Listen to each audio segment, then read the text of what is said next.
and Girls Club member. And she's still a mentor to me today. We still connect today. And I like to share that little story because I honestly believe that life kind of takes us full circle. So I'm back in Carson. I actually used to work for Assemblymember Mike Gibson, which allowed me to learn about Carson, to be in the community, to be involved. And then I went away to work for Habitat for Humanity, and an opportunity opened up with the Boys and Girls Club of Carson for me to come on board. And here I am today. So I'm very grateful. And again, life takes us full circle. I do want to share a little bit about the Boys and Girls Club, and bear with me because I know some of you are lifelong residents of Carson and longtime employees, 24 years. That's a long time. But I do want to share a little bit about our mission.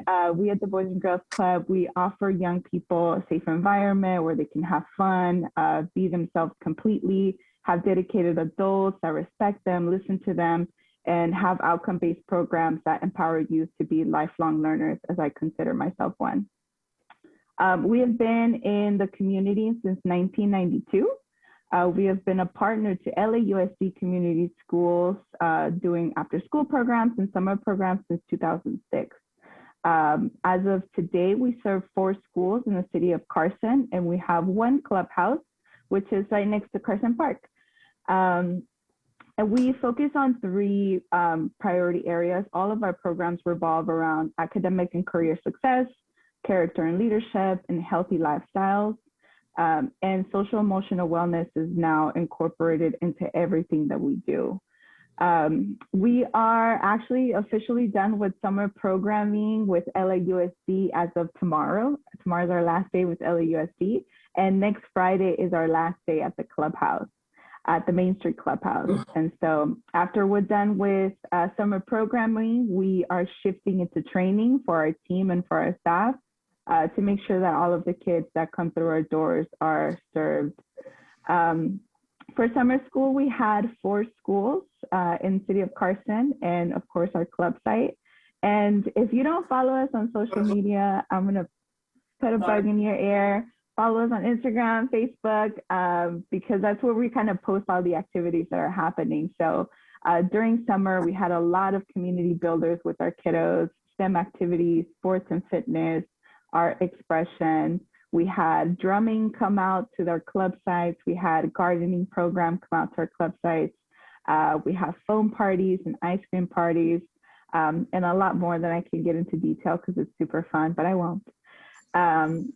Our fall plans, we're going back to the schools, and our clubhouse will reopen. We've been connecting with principals, community leaders, elected leaders like yourself, commissioners, and definitely collecting some thoughts about what are those priorities that we can collectively focus on to make sure that we're better serving kids in the city of Carson. Some of those things that we have heard has been social emotional wellness. It has been learning, and definitely leadership. How do we make sure that our kiddos are stepping into leadership positions starting in elementary school? So how do we kind of get them engaged in the community where they live? And so I know I mentioned a lot of stuff that we're trying to tackle, but we definitely know that we can't do it on our own. And if some of the stuff that I'm mentioning kind of sounds familiar, sounds like something you do over with Park and Rec, it's because there's an incredible opportunity for us to partner, to collaborate, to uplift more kids in the city of Carson. And so again, it takes a village. I think we all know that. It takes a village, and it definitely takes a whole child approach. So that's why we want to reach out to all of our commissioners and all of our city departments to make sure that we are collaborating and participating and filling in the gaps where it's needed as an organization. One thing I definitely want to share is that we are doing a back to school drive. So as of Monday, our partners at the DoubleTree are going to host a drop-off location for back to school supplies. So that's something fun we'll be doing, and I'll definitely share that with everyone via email. But I just wanted to make sure that I say hello, connect with you, make myself available. Should you need anything from our organization, I manage all of our external relationships. I try to bring in resources, bring in partners. and definitely stay up to date with all of the things Carson. So again, I just say hello and I thank you for welcoming me into your space. And I'll hang out, see if there's any questions. I'll also put my information in the chat. Thank you so much.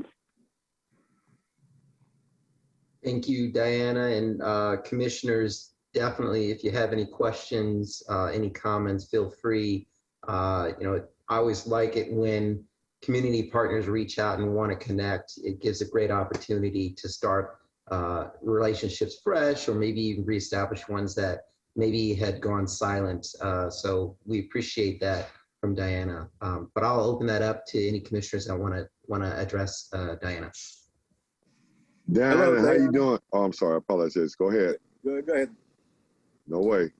No, I just have a simple question to her because I used to visit their offices in Carson, and I used to be in the Citywide Advisory Commission, and I just want to know, are you still receiving the CDBG grant in the city of Carson? Yes. Okay, thank you. How you doing, Diana? Am I on mute? Hi there, I can hear you. Okay. Listen, I have a quick story about the Boys and Girls Club. Back when Shaq was with in 2000, 2001, something like that, he agreed to let us use his name to have the Shaquille O'Neal Boys and Girls Club of Carson. And it got caught up in the political thing here. He didn't want any money or anything. So once you connect with me, and let me see if we can re-engage with some of these things I got going on out here, okay? Sounds good. I definitely will. Thank you so much. Sure. Absolutely.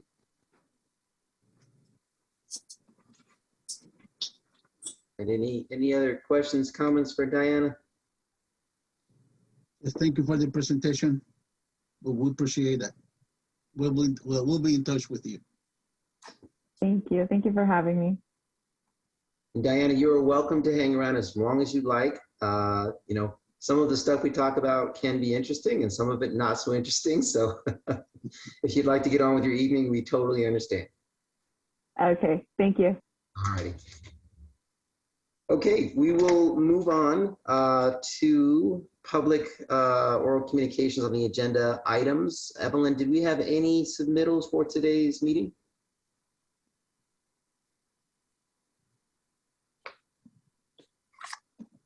Sorry about that. No, we did not. Wonderful. Okay. Well, next we'll move on to the consent calendar, and I will open it up to a motion to approve the consent calendar, or if there are any commissioners that wish to pull an item for discussion at all. Actually, Mr. Lennox, I believe in the last meeting, Commissioner Cortado request to put an item in the agenda. Commissioner Cortado, what was the topic? Thank you, Commissioner Gonzalez. I actually didn't say it at the last commission meeting. I went to a meeting with all the association members from all the different parks, and I had asked to have this new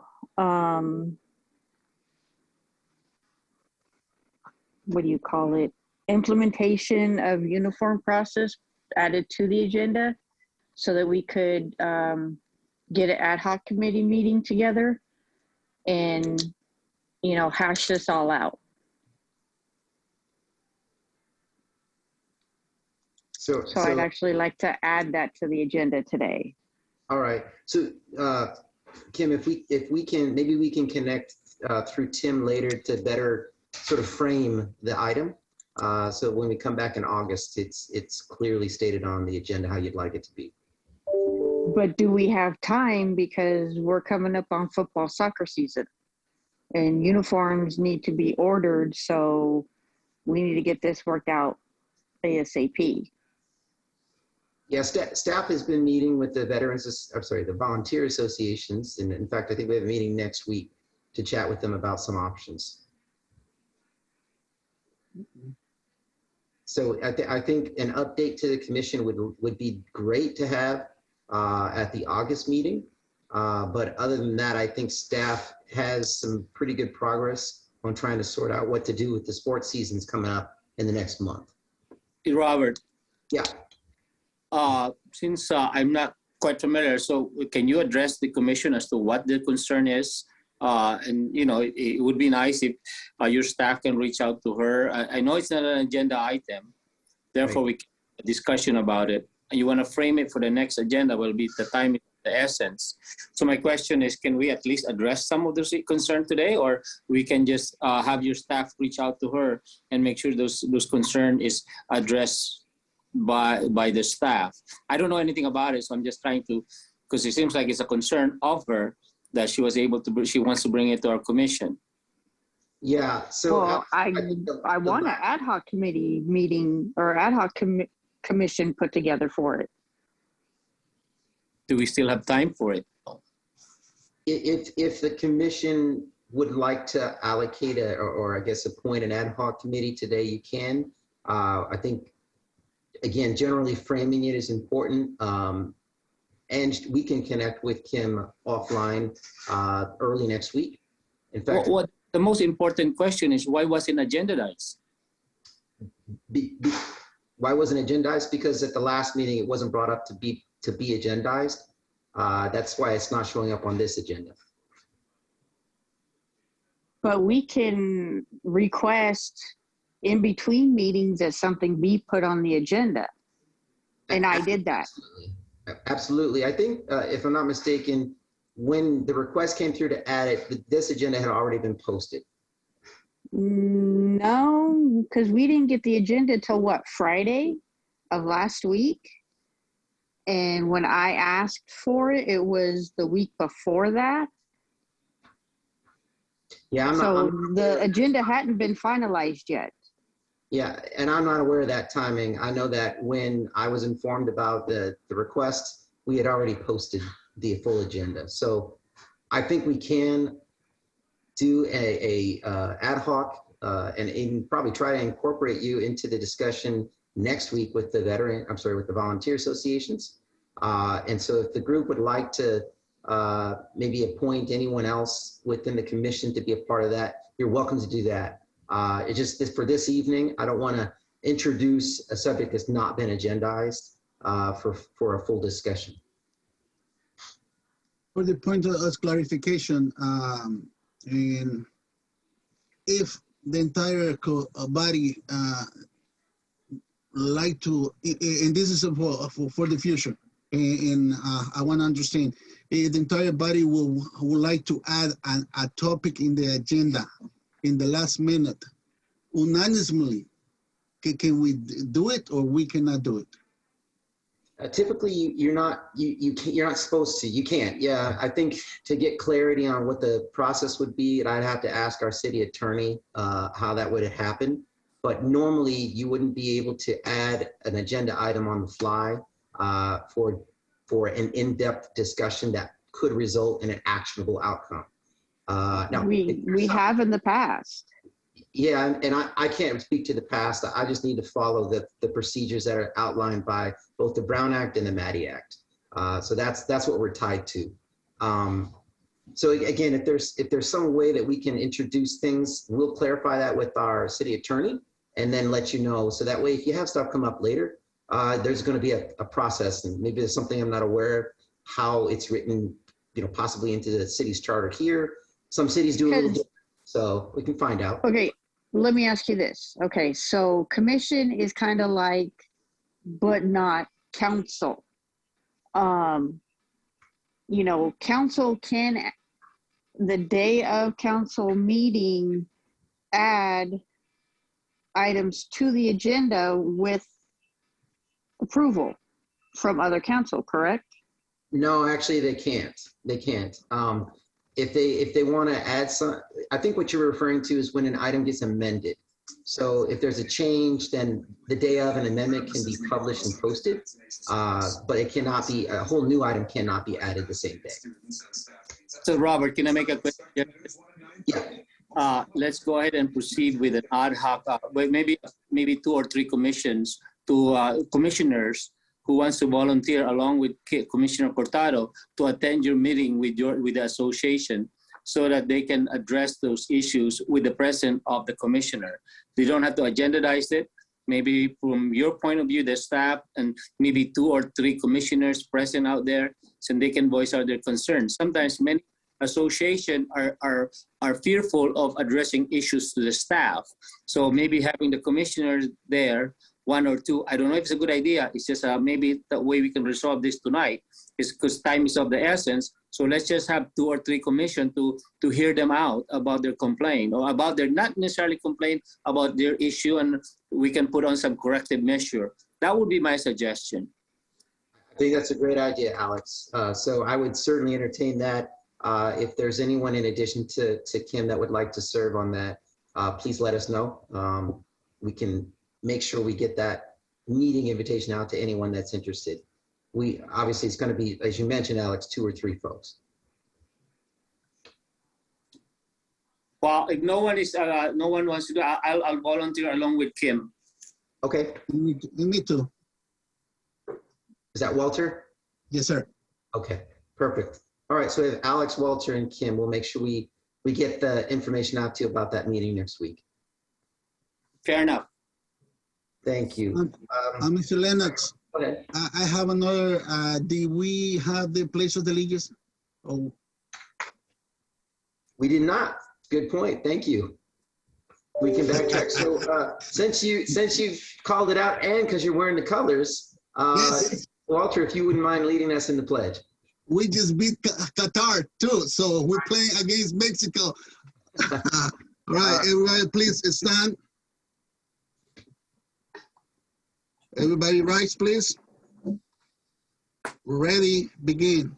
I pledge allegiance to the flag of the United States of America and to the republic for which it stands, one nation, under God, indivisible, with liberty and justice for all. Board and on board.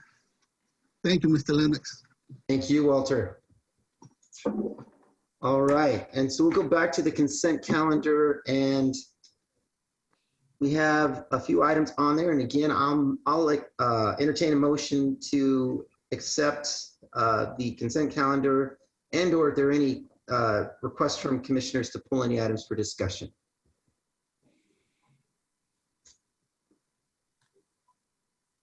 Motion to receive and file. I second. We have a motion and a second. All those in favor, say aye. Aye. Aye. Aye. Right, any opposed? Okay, Evelyn, that's consent calendar is passed unanimously. We will move on, and I'd like to take one item a little bit out of order here, and that is to try and do the commission elections now. And the reason being is the remainder of the agenda, I would really like the commission chair, whoever gets elected, to be able to facilitate that agenda going through the rest of this meeting, and of course all the future meetings thereafter. So if that's okay with everyone, unless there's any sort of objection to that, I'd like to reorder that one item to the top now, the commission elections. Is that okay with folks? Yes, no objection. No objection. So there is no attached staff report for this because we wanted this to be a little bit more free-flowing, and understand there are basically 3 seats, and those that have served on the commission before are very, very familiar with this. Each year there'll be a process where elections are conducted, and the way that happens typically is a nomination within the group or multiple for any one of these roles. And then we'll go through and vote on them until we determine who has the majority votes to take and accept that nomination for the upcoming year. So we don't have these in any particular order. Unless there is an interest, I was going to start with the chair position and then work from there to vice chair and secretary. So if I can open this up and accept any nominations for the position of chair. I nominate, this is Commissioner Ramos. I nominate Commissioner Walter Gonzalez to continue his chairmanship because of the pandemic. He didn't get a chance to serve his 1 year last year. So I still nominate our present chairman, Walter Gonzalez, for the chair. I'll second that. We have a first and second on that. And since we have a first and second, I think we can go ahead and do a vote unless there's a substitute nomination. All right, all those in favor of electing Walter Gonzalez as the chair of the Parks, Recreation, and Cultural Affairs Commission, say aye. Aye. Aye. All right, sounds unanimous. So congratulations, Walter. You are Continuous service. perfect. And we'll go ahead and move on to the vice chair. And I'll go ahead and open that up for nominations for vice chair. Can I nominate again, Mr. Lennox? Can I Absolutely. make the nomination again? Anyone can, yes. I nominate Mr. Commissioner Alex Kenglet to continue again his service to our commission for so many, because we need this experience to guide our new chairman. I second. All right, we have a nomination motion from Oscar. We have a second from Kisa. All those in favor, or if there's any substitute nominations, say aye. Aye. Aye. All right, sounds unanimous. So congratulations, we have now a vice chair. And so we'll move on to the final one, which is the position of secretary. I'll entertain any nominations for secretary now. I nominate Commissioner Kim Cortado for the secretary position for this tenure this year. I second. We have a first and a second. Go ahead and take a vote on that. All those in favor of that appointment, say aye. Aye. All right. So congratulations to the officers of the Parks, Recreation, and Cultural Affairs Commission. It's going to be an interesting year. Lots going on, and I'm glad to have leadership within the commission to see that through. So without any further ado, I'm going to go ahead and hand the reins over to Commission Chair Walter Gonzalez to take us through the agenda. I'm happy to do it. Now I don't have to be out in front of any of these things, and I'll just be here to answer questions and present staff reports. So Walter, the floor is yours. Thank you, everybody. And I believe we are on consent calendar. Topic number 2, Community Service Department monthly report, correct? Or we go to the third one? I think you guys did approve everything on that consent calendar already. Okay, perfect. So we move along to number 3, program at glance, August 2021, page 18 to 20. So who is going to take the lead on that? Mr. Lennox or Superintendent? Walter, is that listed under consent, or is that? They are all. It's under consent, but usually when we approve consent, we go through each one. Because we still, even though you have the meeting minutes from June 24th, don't we have to do those individually? No. Plus we have to go over programs at a glance and go over the community center audiovisual upgrades. That way, if we have any questions. Right, and that's typically when we open up, when I state that, hey, the consent calendar is in front of you for consideration, you're welcome to pull one at this time for discussion. That's when commission would then say, oh, I'd like to talk about item number, whatever it is, and then you could state your question or ask for clarification at that time. It saves. Oh, yeah, see, that's where we got messed up, because in the past, we would go through each one individually. One by one. Yeah. Mr. Chairman, I think we should move on to number 2, parks assignment. I think that's the one for discussion at this point. Thank you, Mr. Chairman. So what's going to happen with the rest of the program at glance, community center, audiovisual upgrade? Although I know we took a vote on it, if I'm not mistaken, procedurally, do we have the ability to revisit that vote if just for this one time? If not, then procedurally, legally, we have to move on. We cannot discuss it because That was the vote of this body. I agree. Yeah, typically that is true. I think if there's an item under the consent that is simply a receive and file that you just want clarification on, we can certainly go back and give you that. But if it's an actionable item under consent that you've already voted on, we wouldn't normally do that. So looking at those items, if any of those are receive and file that you just would like an overview, a summary on, let us know. We can do that at this time. Okay, so Commissioner, if you guys have any question on all the consent calendars, we're gonna have our chance to make comments, okay, on the oral communication for the commissioners. So with that being said, so we move to park assignments. Great, and thank you, Commissioner Gonzalez. This item was put on the agenda at the last meeting with the request from a couple commissioners to do the assignments per park. And so this sort of process is new to me. It sounds like the commission in the past has, each commissioner has taken responsibility for sort of monitoring and taking a park under their wing so that they could report back to the commission any ongoings or issues related to that park. And we could then collectively as a group find a way to resolve those. So we can approach this any way we'd like. If there are commissioners that would like to, already know which park they'd like to take on, feel free to state that, and we will then document that down and get it out to you in a summary. It'll also obviously be in the minutes for the next meeting as well. So however you'd like to handle that, Commissioner Gonzalez, we're ready to take note. Well, if there is anybody that would like to continue with their park assignment from last year, especially that we did not have the chance to visit our parks because of the pandemic. So if there, Mr. Chairman. Yes, go ahead. Just point of clarification. So in fairness to all newly appointed or reappointed commissions, I don't know whether continuity is the best for now. People should be open, or commissioners should be open to give chances to those people that are just reappointed or new to the commission. I know we have our own preference. I don't have a list of all the parks that we have.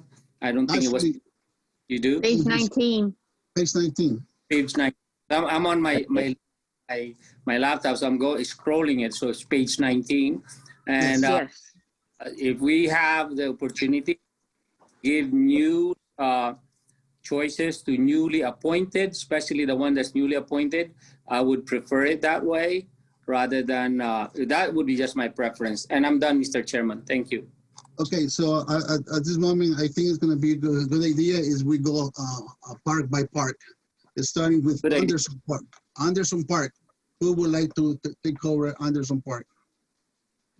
Commissioner Johnson, that has been my park for the last 4 years, and if it's okay with the commissioners, I would prefer to continue with that park. Good deal. You got it. Thank you. Callas Park. I will take Callas Park. Carriage Crest is not open because of the construction going on. When is that supposed to be open back up? Oh, I wish we had an answer to that question. Okay, so then. Yeah, that's my part. Okay, Carson Park. You know, I love Carson Park. If anyone wants to do that one, but I had never served that park. I've served on Fosia and Veterans, and I did serve on Mills Park also. Carson Park is a new park that I haven't served. If that's open, I'll be happy to take that. Okay, you got it. Thank you, boss. I actually want it, but you got it. Okay. You know, I got to take the last one, sir. Thank you again. I appreciate it. Del Amo Park. Yeah, Who would like to take Del Amo Park? Hearing none, I will take. I'll take that one. I'll do it. I'm sorry? Okay. I wouldn't mind, Del Amo Park would be fine for me. Okay, Commissioner Clarence, you got it. Okay. CD, Dolphin Park. If the, That's for you. the Dolphin Park, Yes. I'm interested in Dolphin Park if there's no takers. Oh, okay, Commissioner But Dahili. I'm not choosing any park, but any assignment would be good for me. But if nobody's taking Dolphin Park, I would prefer. I would prefer. Okay, going Chairman. once, going twice. You got it. Thank you, Mr. Chairman. Dominguez Park. Anybody taking Dominguez Park? Since we're short commissioners, I'll take Dominguez Okay, Cortado. as well as Callis. Perfect. Forcia Park.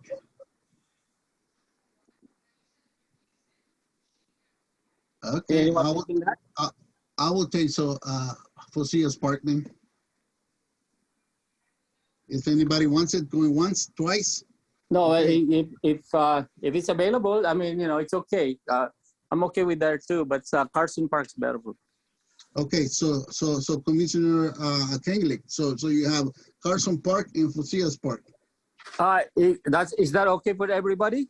Yeah, sure. Yes. Yeah, because we're short two commissioners, Yeah. so Okay, I'll take it. I'll take it. As soon as they appoint somebody, I'll give it up. I want to remind all the commissioners that everybody is welcome to visit all the parks, not just because this is a park is assigned to you. You're more than welcome. As a matter of fact, I encourage you to visit all the parks.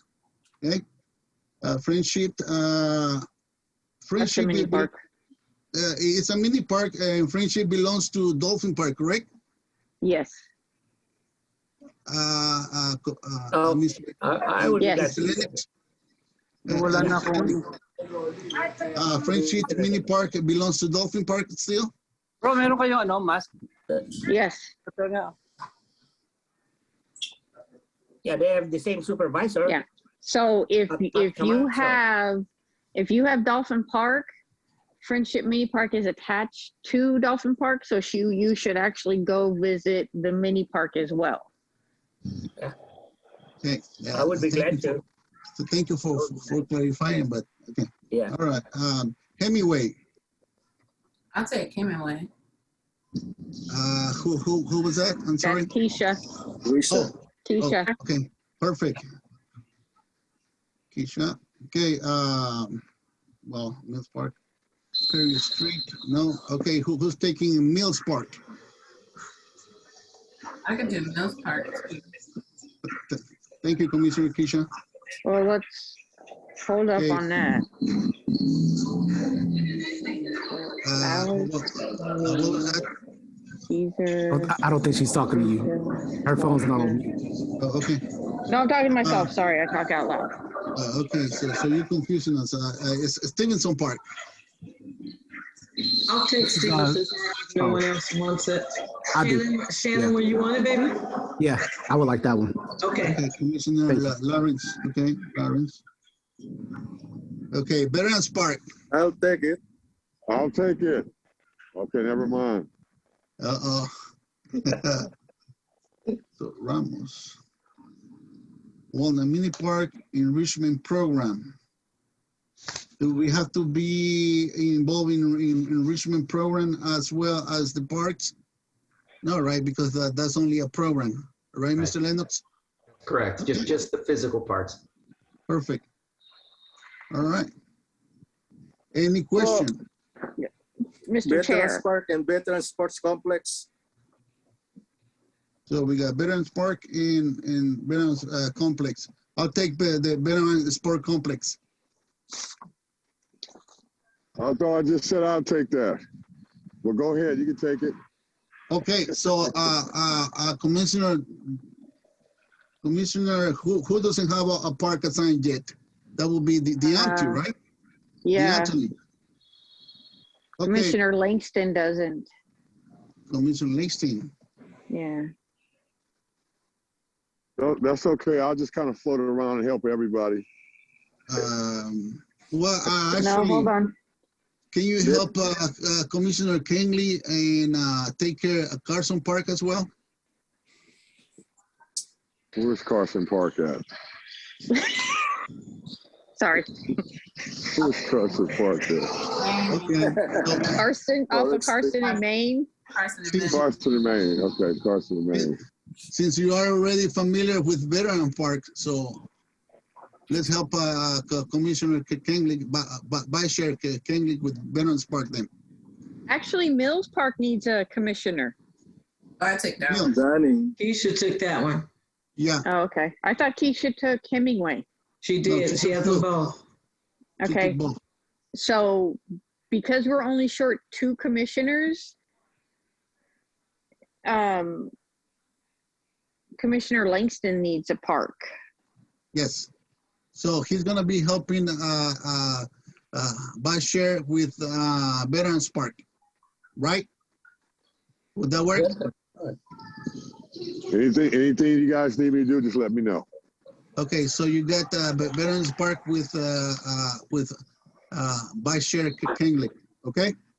That's what I can learn. I think you get confused, Mr. Chairman. Yeah, you get confused. No, Veterans Park was not with Commissioner Alex. I thought he had Commissioner Ramos. Yeah, with Commissioner Ramos. Ramos. Yes. With Commissioner Ramos, correct. So you got it with Commissioner Ramos, all right? Okay. All right. Okay, Commissioner Ramos. How are you? Right. We will work together. I look forward to learning from you. Yes. Okay. Thank you. All right. So we need to make a motion to receive and file. Second. Or motion to receive and file. Sorry. So moved. Second. All right. Any discussion? No? I had a question. What do you guys typically do with your parks? Like, what do you typically? That's a good question. Can I take this one, or does staff want that one? I would like to pass this to Superintendent Gerson. Thank you, Chair. I raised my hand because I want to make sure people knew about the other mini parks and where they're assigned to. But for the commissioners, you're more than welcome to come out and park anytime that you're overseeing, learn about the program, talk to the supervisor. Sometimes they have different events that are going on. So we'll try and highlight that in the programs at a glance that was on the consent calendar. So that way you can kind of plan around and see when there's activity in the park.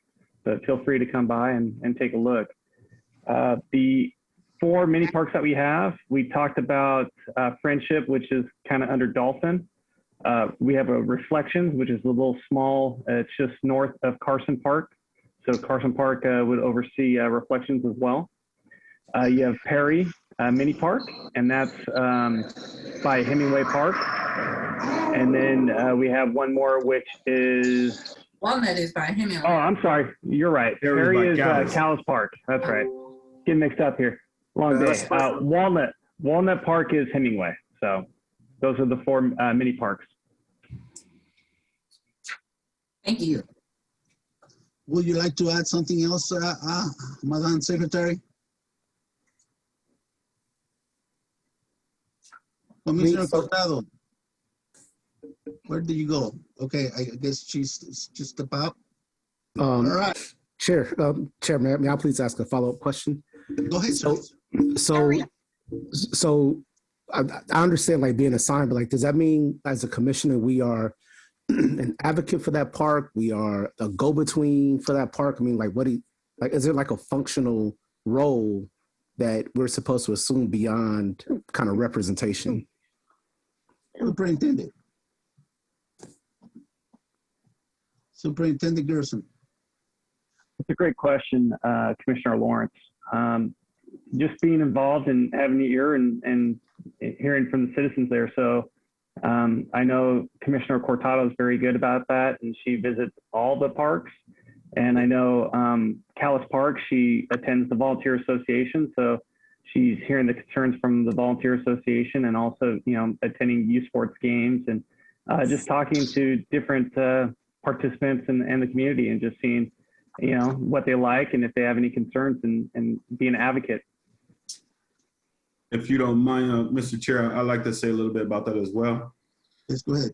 In many cases, the commissioners are a bridge between the commission and the park. And we have different parks, different situations in each different pocket of the city of Carson. So in many cases, if there are issues going on with that park, or if there are issues that the supervisor has for that individual park, it's the commissioner's job to bring that information back to the commission and assist that park director to make sure that they handle any immediate problems or any problems that may be arising that are coming up. And so you are the voice for those particular parks. Now, they may be in your district, they may not be in your district, but that is actually the job of the commissioners to make sure that all the information from the supervisors of those facilities are brought back to this commission and discussed in regards to trying to make additional improvements.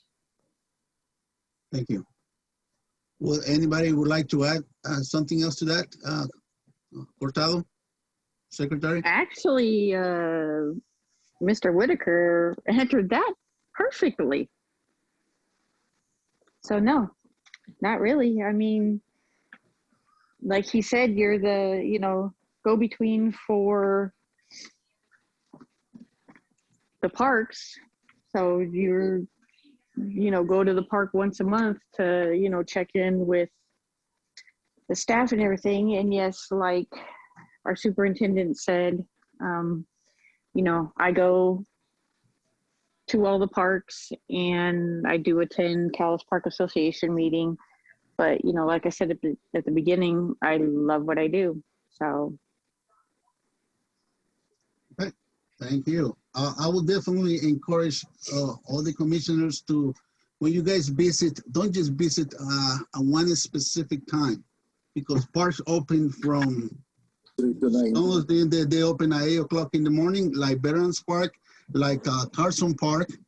The early sections are for senior for senior programs, and all the way until 9 o'clock. So let us not get into a habit to just visit so sometime 10 o'clock in the morning at the park that there's nothing going on.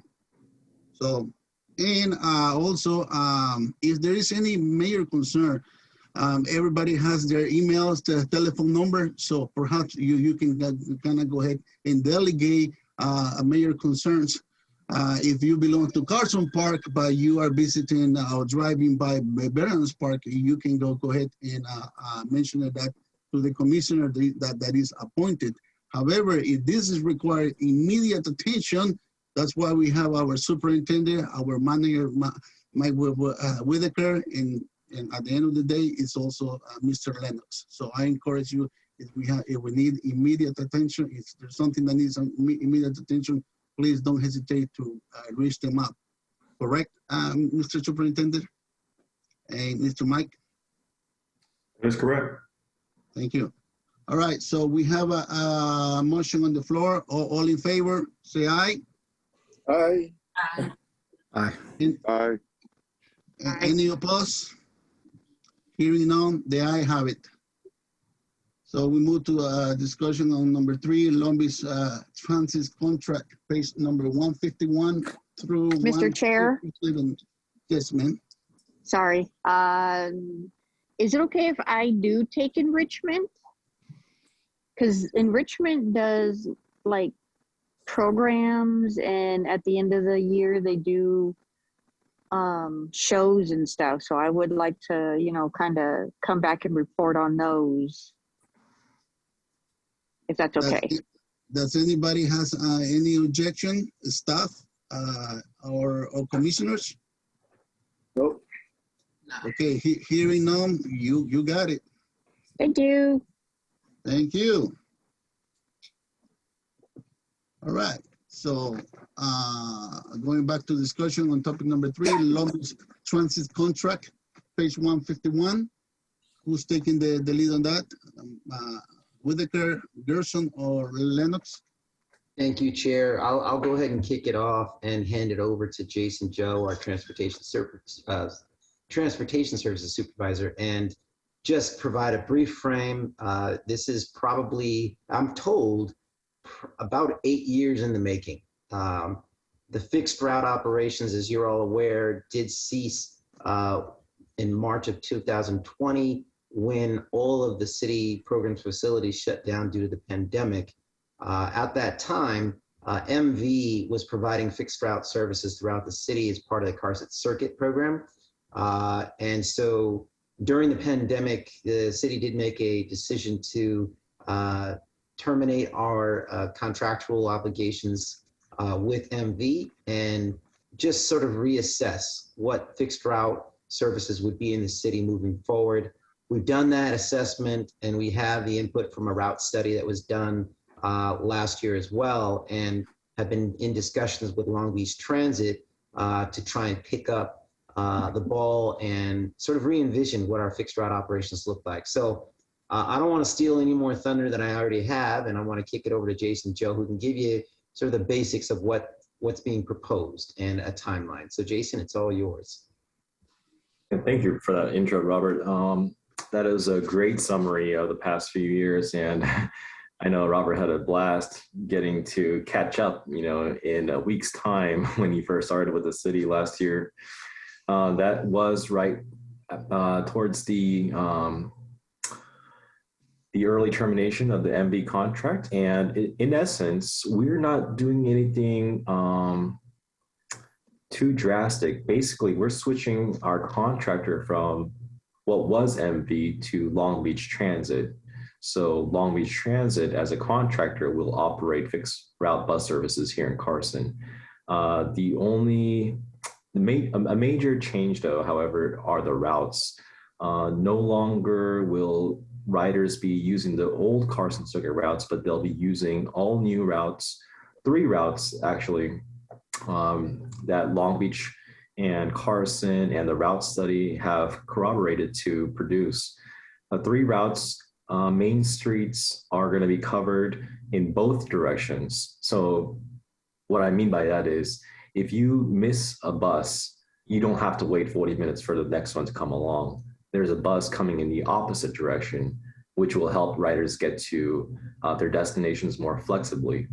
So that is one great advantage to this. And the buses will not be going down narrow neighborhood residential streets anymore, which will also not only greatly improve the safety of any kids or any elderly walking down those streets, but it'll also focus on the main transportation needs of the city, which take place on the main streets, not in the neighborhoods. However, that being said, we are also planning a city-operated bus program where we're going to reestablish the Carson Circuit with 2 brand new routes, which will be basically layered in between the Long Beach Transit routes.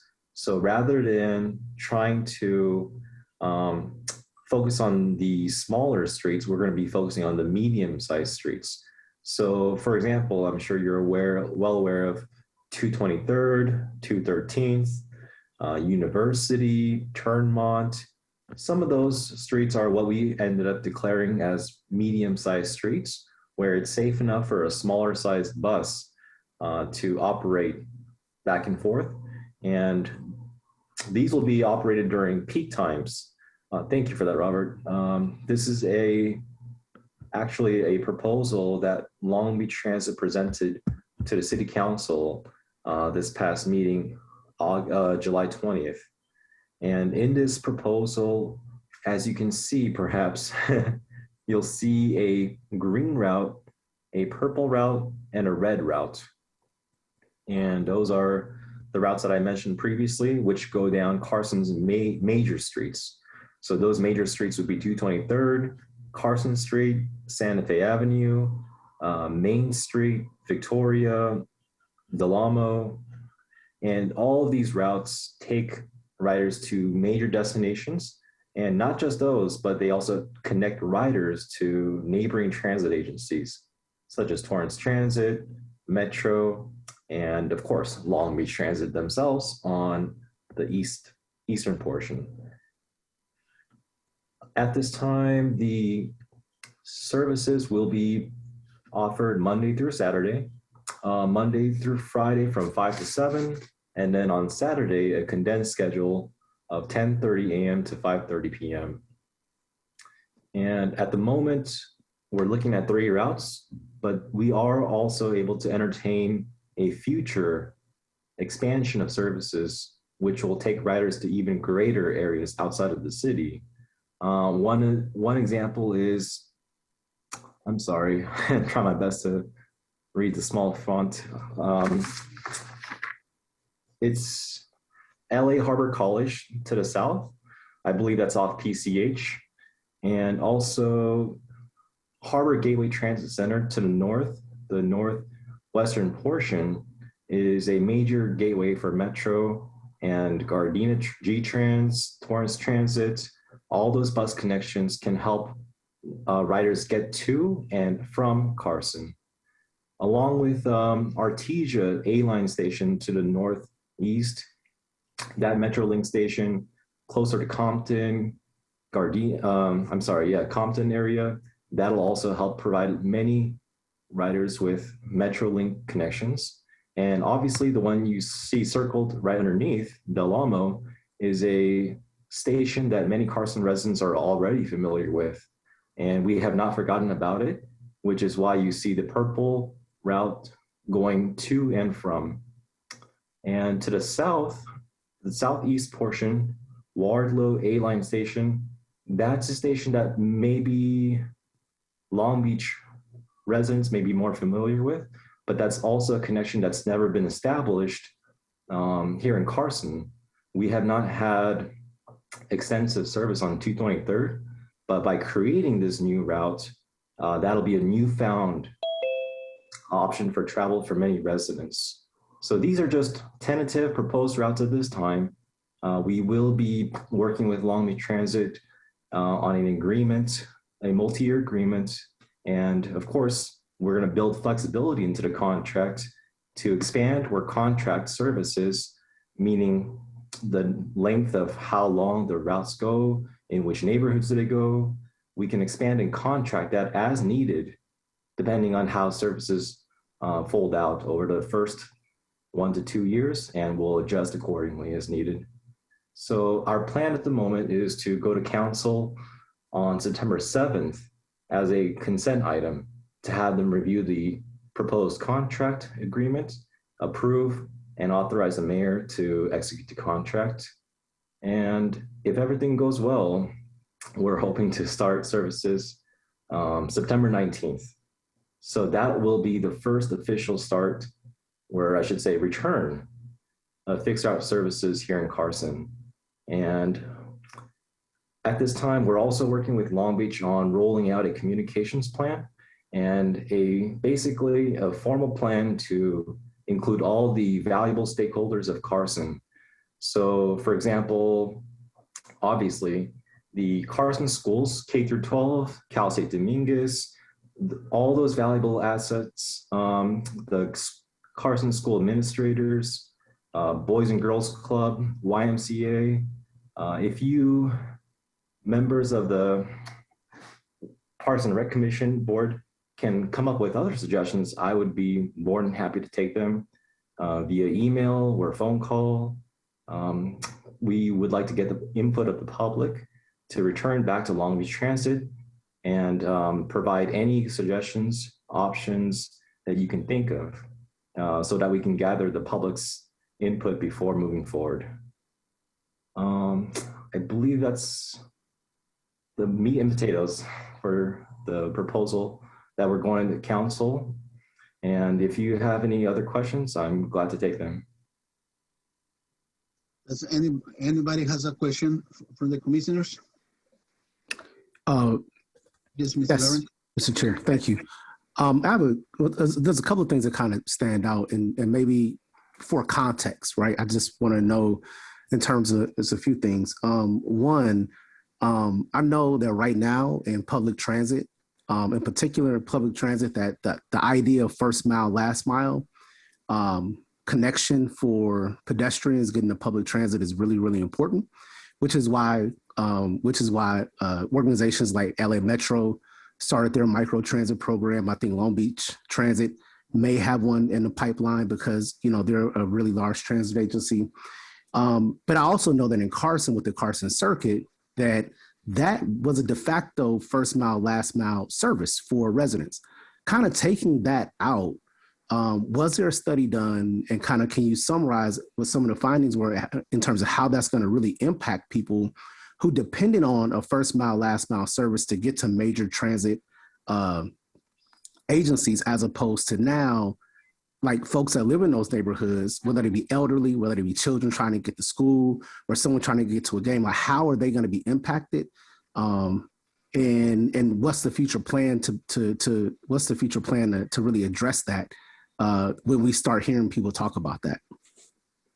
All right, thank you. Yeah, that's a great question. And I'm glad to hear that you're very well versed in public transportation. Yes, it's definitely a challenge of connecting door to door, as you mentioned, first mile, last mile. And for those on this meeting that may not know what first mile, last mile means is, let's say you need to get to the bus stop, but hey, it's a 20-minute walk for you, not your fault, but let's say it is. That is an obvious obtrusion, to accessing public transportation. So this concept of first mile, last mile travel, one great example would be the use of Uber or Lyft. Those services take you directly from your door to wherever you need to go, despite, of course, a higher cost than taking a bus service. So to combat that, we have introduced Lyft in the past 2 years. And Lyft is a subsidized program that the city is offering where the rider pays what would be half the cost of a standard Lyft ride, and the city would cover the other half. Now, I know that is music to some ears, but unfortunately, for example, with those maybe on fixed income, that may not be as beneficial as it is to others.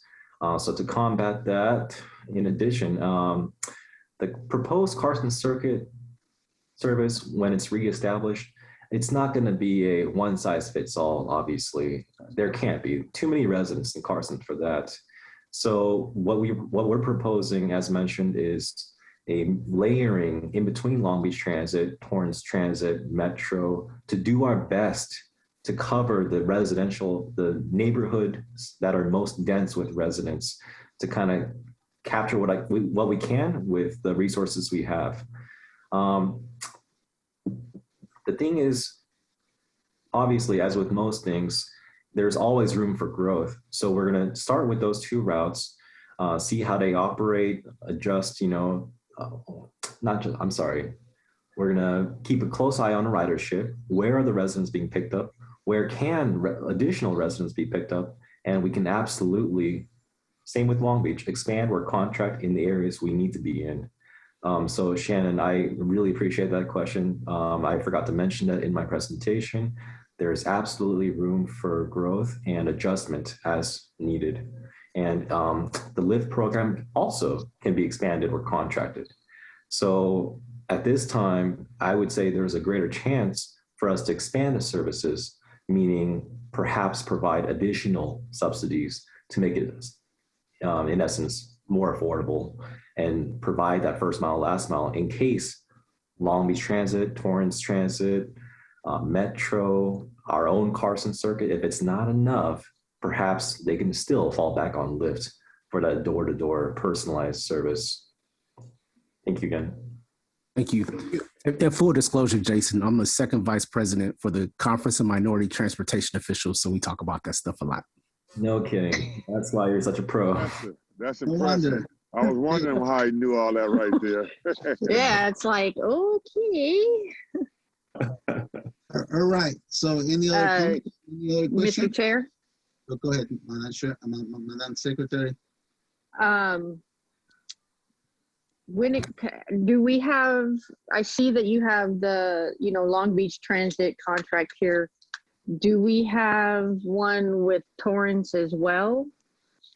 Because Commissioner Lawrence was saying, first mile, last mile, I'm on several groups on Facebook, like Carson 411, and somebody saw Carson bus at the community center and got really excited, thinking that the Carson Circuit was coming back, and people were commenting about how long it takes them to just get to a bus stop from where they live. You know, I know the city of Torrance well, you know, due to the fact that I have family members that work there. And I know Torrance bus lines, their employees are working very thin. They actually just had one that got into an accident and died 2 weeks ago from exhaustion. Well, exhaustion was part of it, but an accident was the other part. You know, do we know what's the thing I'm trying to get towards here?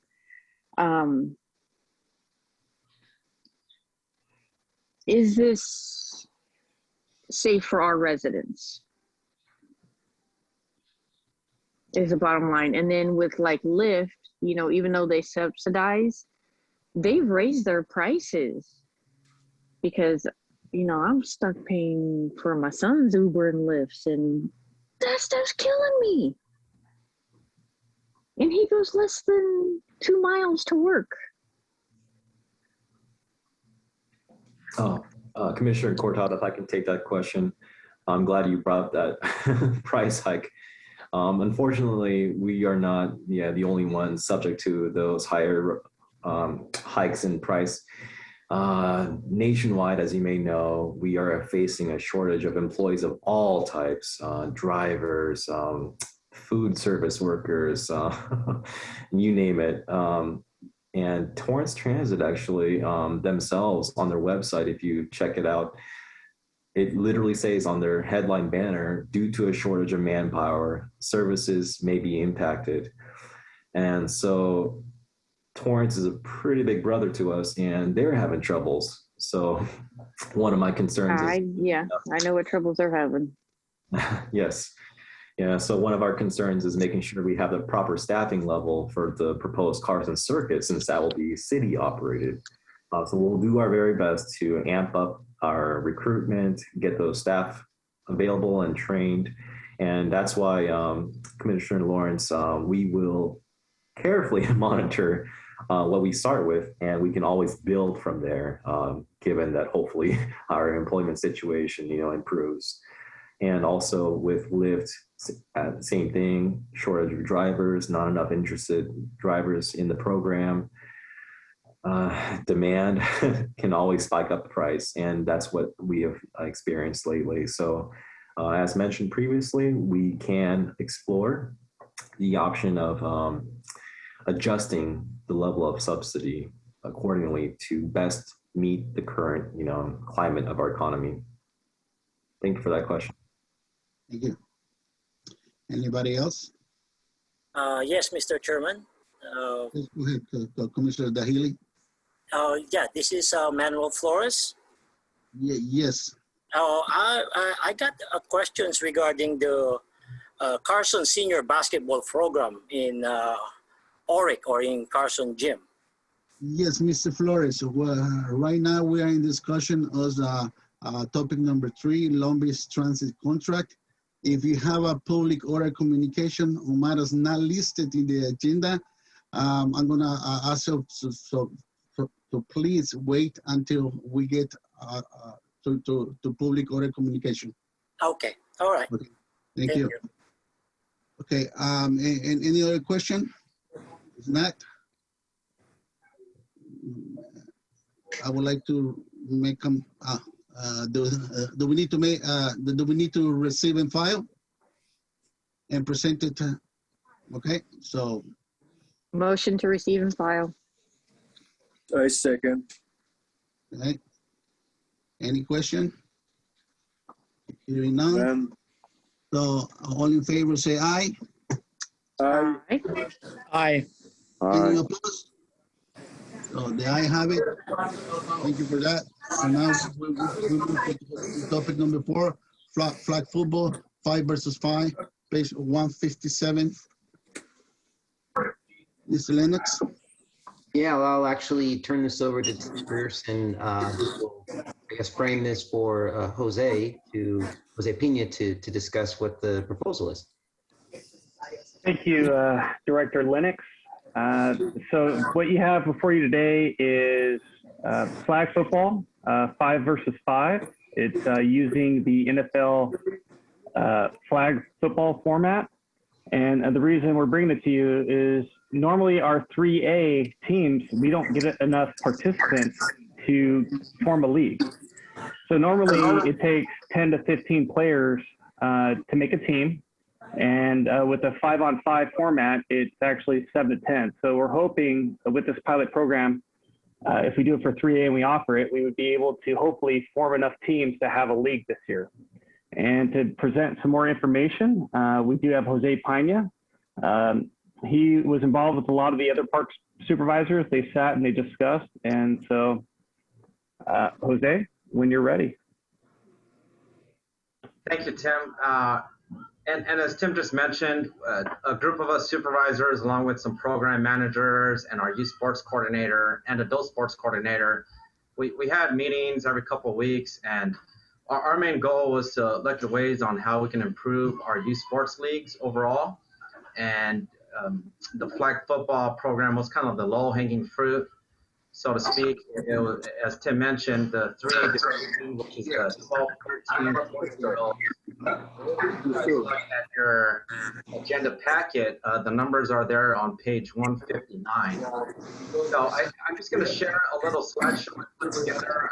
I'm a visual guy, so I kind of like to see things. It just make a little more sense for me. So let me just share this quick little slideshow here. Are you guys able to see that there? Yes. I hear a lot of side noise. Not sure if. But you guys can hear me okay? We're good? You guys see the screen? I can see it. Awesome. Thank you, guys. So, yeah, youth sports, 5-on-5, flag football. And if you guys read the history behind it, we've traditionally done versus 8 contact flag football. Our goals for flag football, and these are some things we've discussed. First and foremost, we want to make the sport of flag football safer. Number 2, we want to increase participation. You know, like I said, and you can see on the numbers there, we haven't had a 3A flag football league since 2011. So 10 years exactly. And third, we want to enhance the sport, making the games higher scoring and more exciting. And the way we do that is it's the 5-on-5, it's less players, the field is smaller, so there's a lot more action. This little chart here kind of describes the numbers, as you guys can see on the far left. 2010 is kind of the peak year here. And these colors kind of coordinate to the registration cards we use. So visually, as park supervisors, you know, we know that the green is for the rookie. And these numbers, again, are reflected on page 159. In 2010, in the rookie division, we had 196 participants citywide. In 2019, we had 101. So that's almost a 50% drop entirely. And the yellow line here on the bottom, that's our 3A division.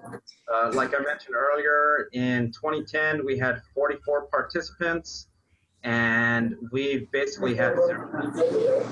And I'm sure there's a lot of factors as to why that's happening. You know, but bottom line is we're looking at ways on participation, making it safer. So yeah, that's just kind of the different answers. Mr. Pena, Mr. Pena, I'm sorry to interrupt. Alex, I believe that there is a lot of noise in the background, and I'm afraid it's you they want to keep interrupting. Thank you. Appreciate it. Go ahead, Mr. Pena. Thank you.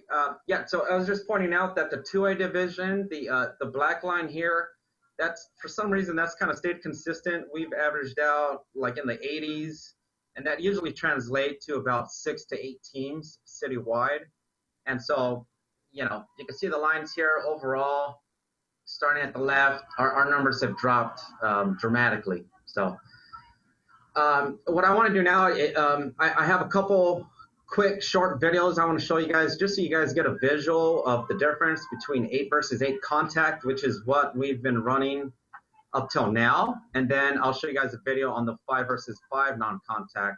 And it's just going to be a few seconds. I just kind of want to see, I want you guys to be able to see visually the difference of how the game's actually run. So it's the first time okay, here we go.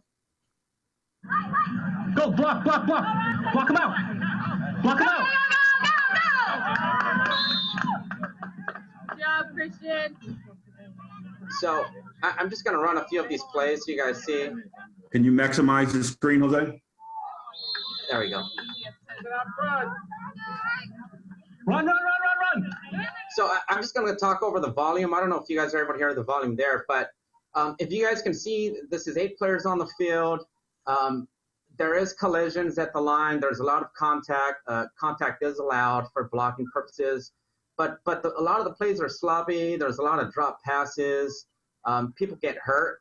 One of the first plays, I don't know if you guys were able to hear, but you got parents on the sidelines yelling block, block, block, and that's a PG version. Being at the parks for many years, we've heard parents yell to their kids, 4 or 5-year-old kids, knock him on his ass, you know, excuse my French there, but we hear those kind of words being shouted out, and because blocking is allowed, I've seen, you know, all ages, kids just getting ran over. So this is 8-on-8. Let's see here. I'm trying to figure out how I can escape this now. Okay, just give me 1 second here. Not to interrupt, I apologize while you're looking for that. Where are those? Let me just share again. I'm sorry. Okay, can you guys see my screen again? No. No. Oh, nope. There we go. Can you see it now? Yes. Did I lose you guys? Oh, my volume was down. No, we got it. My volume was down. Okay, so that was 8 versus 8. Like I mentioned, there is contact. You know, a lot of broken up plays. Kids get ran over. And so the 5 versus 5, like Tim mentioned, we're basing it off the NFL flag football rules. And as you can see, the kids are more spread out. Let me maximize this here. If you want to be a part of that great event, some tremendous players we're going to be. For some reason, I can't maximize this, but visually, I just want you guys to see that when the kids line up before the snap, the kids are spread out. There is no contact. That allows for a lot more action. There's a lot more caught passes. You really can't tell from here, but the field is smaller, so there's a lot more plays both ways. So that's just it. I'll let one more play run. But that's basically the gist of it is we want to be able to make this a little safer, a lot more action, and increase our participating numbers ultimately. So this thing is up in my way here. So I'm going to stop share again. And I just need another slide to show you guys here. Oh. All right. Okay. All right, so my last slide, and like I mentioned, we've been so far. Hey, is that Pete? That's Peter. Yeah, Okay. 1 second, my volume's still on in the background. Ah. This morning, get a chance to talk to the players a little bit later. I can see that kind of tells. All right, there we go. Present. Okay, so yeah, that is Pete. That's Pete Howe, and we've been brainstorming this for a few months now, and I've talked to some of the coaches. I've talked to some of our sports officials, and I just put a couple quotes here. This is a longtime coach here at the Dominguez Park neighborhood, and he quoted, "Making flag football in Carson non-contact would be great for the sport." Pete Howe. He actually referees for the Pick Six leagues, and that's similar to the 5-on-5, what NFL runs. But he's been refereeing in San Pedro and Lakewood for the Pick Six for many years. And basically, his feel of it is that the parents and the players love it. the fields are smaller, so there's a lot more action in the games. And he's a veteran referee. I mean, you guys recognize him. He's been here for 30 plus years. So that's all I have there. You know, and we bring it to you guys for your blessing. We really want to move this forward. The 3A division is where we want to start. My hopes was to get this across the board for all divisions this year, but if we could start at least with the 3A division, and if it's successful, we can move it towards all divisions. So that's all I had. I just want to share that with you guys. If you guys have any questions or any kind of concerns, I'd be happy to answer that for you guys. Yes, how you doing? This is Commissioner Langston. Can you hear me? Yeah. One thing that caught my attention right away is the parents. So we have to come up with something. We address the parents. I don't know if that's before every game, but before the league starts for sure. And we have to reinforce that, you know, that you can root for your kid the right way, but that will not be tolerated right there because, you know, you look at the highest level in the NFL, what, $2 billion lawsuit for concussions and all that type of stuff.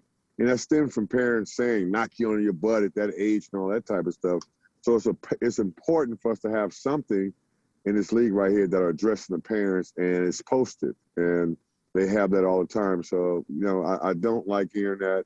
I never have as a coach, as a parent as well. I never tried to demoralize the kid or something like that, was weaker. And, you know, we have to teach sportsmanship, not only from our kids on the field, but also mainly the parents. Absolutely, I agree. And the same group of supervisors that we've have been meetings with, we actually split up in different sections. So I was part of the rules and regulations portion of it. There is another group of supervisors that are dealing with the code of ethics and the sportsmanship aspect of it. And with that comes training staff on how to handle putting out the fires on the sidelines before they escalate. So those are some of the key issues that we've discussed also. But thank you for bringing that up. And Commissioner Langston, we also are part of NAYS, which is National Alliance of Youth Sports, and that's part of, we do coaches training. We provide at signups for the parents and players code of conduct. So unfortunately, it's usually just one of the parents that come to sign up the kid. So it's usually catching the second parent or the excited extended family that come out to the field that kind of sometimes misbehave. Now, also with the safety of it, I know it's flag football, but you know those soft helmets they have, the pads. Are we going to utilize those? Is that necessary in flag football? Not necessary. It was something that I think somebody came out and presented to us before, and I'm not sure what other agencies are doing. I know some do the soft pad helmet as well, but it's not required. Okay, thank you. This is Commissioner Lawrence. I have a quick question. So is the ultimate goal to get more participation at the 3A level, or is it to change the actual football program? And the reason I'm asking is because I think either one is par for the course. But if the goal is to get more participation with the older kids, then couldn't a viable solution also be to allow inter-park teams? So, because at one park you may not have enough kids, but you may, and so if you can get 2 or 3 parks together and they agree on which one is a home park, couldn't that be a solution? And also, are there any other cities in the area that have a similar program where we end up where for the older divisions we can do inner city leagues as opposed to keeping it strictly in the city of Carson as a solution to provide football for 11, 12, 13-year-olds? I could take that. Great points. The inner parks, we work on that currently with all our sports.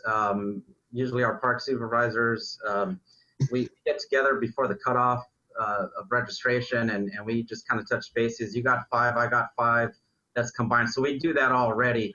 Haven't done anything working with other cities. There is tournaments that come up, and we host tournaments yearly, or we used to host tournaments yearly where we invite other cities to come here.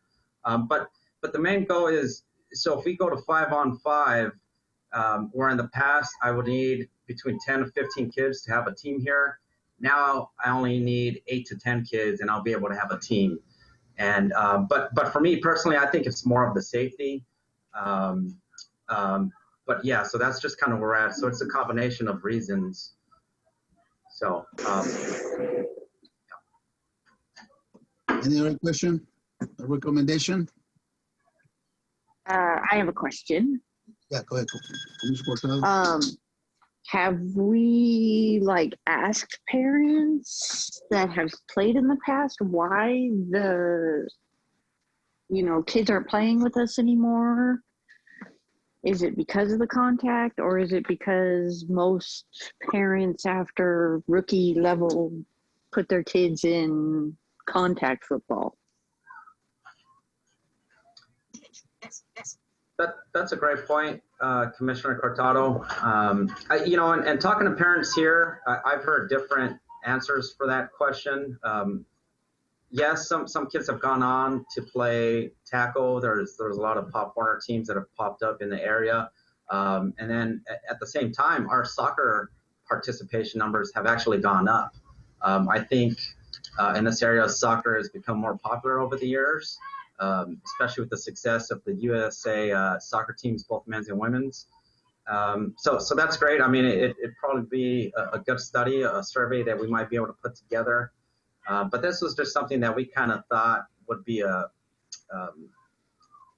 easy type of fix where we can kind of get the older divisions going, and in the younger divisions, making it safer. Yeah, so, but thank you. Thanks for that question. Yeah, no, your idea is great. I actually, do like it. The, 5-on-5, and, like you said, it would take less kids to make up a team, because you can get, 8 kids to sign up, but because of the 8-on-8, we need more kids, then we can't have a team.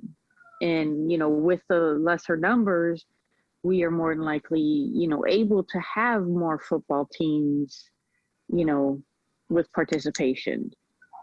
So I do like your idea, Jose. I won't take credit, but it was a team of us. But thank you. I appreciate the support. Jose, one thing that I think it would improve it, and have you heard of NFT? Have not. NFT, and I forgot what the acronym is, but it's like a digital card now. It's so popular, people are making tens of thousands, hundreds of thousands, and millions of dollars. And it's no age limit on it anymore. So now, introducing that to our league right there, when we have a young superstar in that league right there, when they're benefiting off that, which is legal now, in high school, they're doing it now. In college, for sure, they're doing it. Professionally, they're doing it. So if we were able to look into that, to NFT, and see if we can implement it in our programs, then, it's a way for our kids to actually earn money right now. I don't know if the legality of that right now, as far as the age is concerned or whatever like that. But I know in high school, they're doing it. Mikey Williams just signed a multi-million-dollar deal for that right there. Name, image, and likeness with NFT, as far as NFT as well. And, it made, really popularized the league right there, because I know Pop Warner Football isn't doing that yet, but eventually they will. Non-fungible token is what it stands for. Thank you. Okay. Yeah. Thank you for that suggestion. I'm sure we can look into that. Like you said, I don't know about the legality of it, because we are Parks and Rec, but that sounds really great. Okay. Anybody else? So we need to make a motion to receive and file. So motion, yeah. Second. Was that, if I can ask, Chair, was that what it was listed as the action? Was it receive and file? Or was there something else there? Hold on. Oh, no, I think it is. You're absolutely right. It is receiving Yeah, file. receive and file. Okay. So, all in favor, please say aye. Aye. Aye. Any opposed? The ayes have it. So now we move to topic number 5, AARP, Network of Age-Friendly States and Communities. Thank you, Chair. I will go ahead and turn this over to Human Services Manager Michael Whitaker for a presentation. Hello, everybody. So this year we have many awards that we've received in the city of Carson in different areas for our parks, for our programs, for our facilities. And we have an outstanding senior program that we provide for the city of Carson out of the Human Services Office. Right now, we're looking for we're trying to achieve a designation from AARP for livable communities. We're trying to show that they're showing that great places for people of all ages. So approximately 45 million Americans are age 65 or older. By 2030, that number will reach. Because they're gonna come down here and play. I'm gonna play next week. Long Beach By Dream. 2030. Commissioner Langston. By 2030, that number will reach 73 million Americans. At that point, fully 1 in 5 Americans will be older than 65. By 2034, the United States will, for the first time ever, be a country comprised of more older adults than of children. AARP Livable Community supports the efforts of neighborhoods, towns, cities, and rural areas to be great places for people of all ages. We believe that communities should provide safe, walkable streets, age-friendly housing, and transportation options, access to needed services, and opportunities for residents of all ages to participate in community life. And so what we are preparing to produce is an application for AARP for Carson to be considered one of their livable communities. We will be designated as one of their livable communities. We have received some of these awards in the past. One is a Playful Cities USA, which Carson is a member of Playful Cities USA. We're also received the All-American Award for our programs in the city of Carson. So most of those programs, the Playful Cities is for children in most cases. The All-American Award is an overall program, but this one is geared mostly towards seniors. We have an amazing senior program that we provide in the city of Carson. And so we would like this designation for the city of Carson. And so we are prepared on September the 7th council meeting to go to council with an application in regards to the programs that we currently have and the programs that we are preparing to get this designation for the city of Carson. And so they require us to do a 5-year plan regarding access or assessments and improvements for senior programs that we could do, but also to show the programs that we already have here in the city of Carson.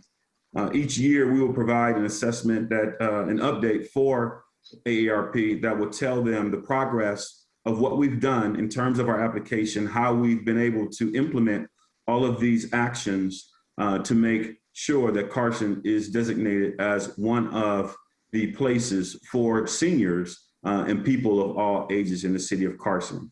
And so we're bringing this to the commission just so we can give you some information ahead of time before we take it to city council, to just make sure that we have your buy-in in regards to this particular program and the application to make the city of Carson a AARP livable community for our seniors. And so I just wanted to bring this to you today to give you a bit of information in regards to what our plan is and how we plan to continue to move in this direction for our seniors to make sure that they stay independent and that we provide the resources that we have in the past to help them stay independent or to help them become independent in their daily lives. So that concludes my report, and I'll definitely entertain any questions that you might have at this particular time. Thank you for the report. Commissioners, any question? Does it have to be on the AARP network, or can it be anything related to senior program? Well, AARP is the company that's providing the application or the actual designation for the livable community. So it's actually AARP's program, but we would just like everyone to know most of the programs that they have for seniors are kind of funneled into AARP. So it's for seniors in our community. And so this is actually their designation for cities that have been providing these services and have put together a plan moving forward to make this plan even better. Okay. I do have a couple questions and a statement. First statement is our human services does an excellent job, providing programs for our seniors, in between the lunch program that the Y does, the knitting, the exercise classes at all the parks. My question is, are our senior programs back up and running, or are we still not having any senior programs at the moment? Currently, we do have senior programs running at all three of the park facilities that we provide. It's at Stevenson Park, Foysia Park, and also Carson Park. We have classes. We actually have a Zumba class that's at Carson Park right now. We have so many seniors that have come back to the class. We started out doing a virtual class, which was extremely successful. Once the city opened back up, we started our indoor classes, but we had so much participation from our seniors and with our virtual classes that we decided to do both. We still have some seniors that still do not want to come out and participate in the classes, especially now because with the pandemic, we have our numbers starting to rise again. And so we still have people that do the virtual classes, but we have a large following in regards to our classes that we have that are at our facility. So we have a really large following in terms of our senior classes. We're probably at about 75% of the classes that we had before the pandemic started in regards to our senior programming. Well, one thing I will say is that we're still trying to hire additional staff. Every staff member that we've had in the past has not returned to the city of Carson. And that's where we find some of our problems. Some of those people who were not working or who were not considered essential workers, some of those people found other jobs and they decided to stay with some of those jobs. And so at this point, we're working very hard with our HR department to hire additional staff members for these programs. And also, I want to thank Tim. Tim has done a great job of stepping in and helping me out on my end by allowing me to utilize some of his staff from our parks to fill in some of those gaps so that we can make sure that we have senior programming. So we have it's been lifted for about 3 to 4 weeks in regards to our restrictions and having indoor classes. And in the past 3 to 4 weeks, we have gone from probably 15% participation from our virtual classes to about 75% in terms of our senior classes right now. We're hoping that within the next couple of weeks, we will continue to get more employees in to cover some of those services. And what we have to understand is at this point, we really have to flood our programs with employees, because we used to have one staff member that was there to check seniors in for some of our programs. But now, because there are so many other things that we need to do, we need to make sure that we wipe down periodically during the day. We need to make sure that we do the temperature checks every single day. We need to make sure that they're wearing their masks. We need to make sure that they're social distancing. And so it takes more than just one staff member to cover the senior programs. So we're definitely trying to expand our programs now with the employees that we have and the employees that we're getting back to work. But I definitely have to say, our staff really jumped in and they're doing a great job in trying to get all the programs back to 100%, which is our plan over the next 3 to 4 weeks. Any other comments? Hearing none, do we need to make a motion to receive and file on this topic, agenda item? So move. Second. Okay, so all in favor? Aye. Aye. Any opposed? The ayes have it. All right, so now we move along to public order communication for matters not listed on the agenda. Do we have anybody that wants to address the commission? It's going to Mr. be, Chair. Yes. I think Commissioner Jojo Flores, Manuel Flores on the line, I think has some issues with the senior program. Okay, Mr. Flores, are you ready? Yes, Mr. Chairman. Okay, I would like to mention that I believe we have a rule of 3 minutes of your comments. I'm not sure now being